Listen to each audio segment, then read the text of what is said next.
Shalom in the name of Yeshua, the Messiah. Now, this is a video really for those so-called black people who are either Muslims already or who are, considering becoming Muslims or considering even just thinking about Islam.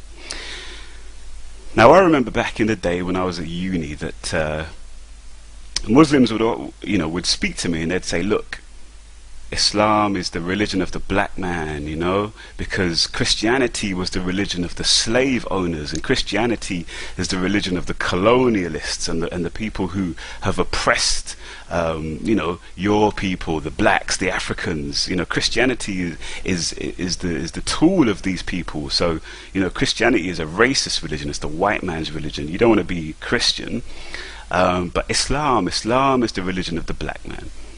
And there's quite a few videos on YouTube that are making this point, and here's one of them. It's called Malcolm X, Islam, the Solution to Racism.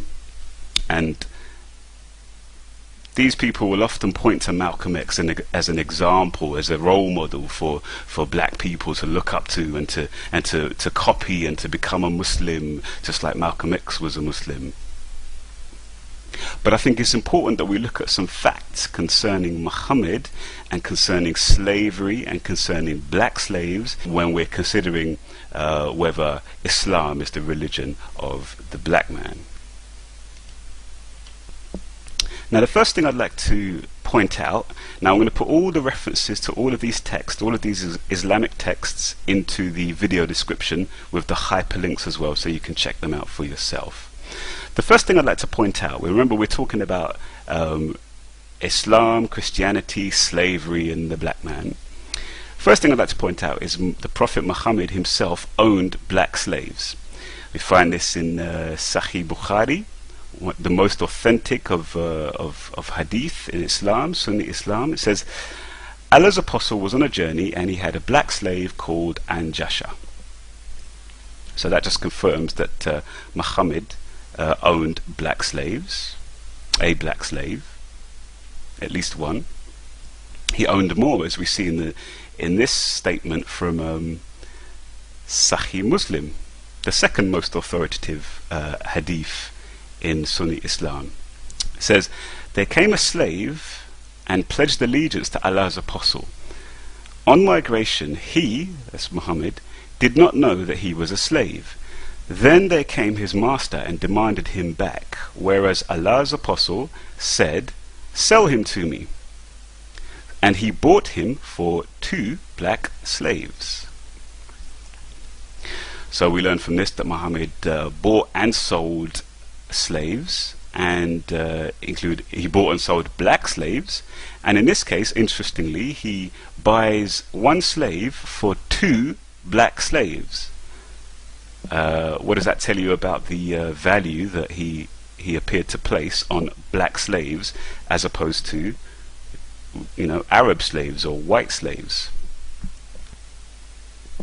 Now, what about the treatment of slaves? What did Muhammad teach concerning how a Muslim could treat his slaves? Well, let's have a look. First of all, we're going to go to a Tafsir al-Jalalain, which is a commentary on the Quran, and it says, forbidden, this is a commentary on chapter 4 verse 24 of the Quran. It says, forbidden to you are wedded women, those with spouses, that you should marry them before they have left their spouses, be they Muslim free women or not. So that's saying that the teaching that a man cannot have sex with a woman who is married if she's free, whether she's Muslim or not, until they've left their husband. However, it says, save, i.e. accept, what your right hands own of captured girls, slave girls, whom you may have sexual intercourse with, even if they should have spouses among the enemy camp, but only after they have been absolved of the possibility of pregnancy. That is what God has prescribed for you. So see, concerning slave girls, a Muslim man can have sex with a slave girl, even if that slave girl, that woman, is married and their husband is in the enemy camp. That sounds like adultery to me. Going back to the hadith, this is in Sahih Muslim.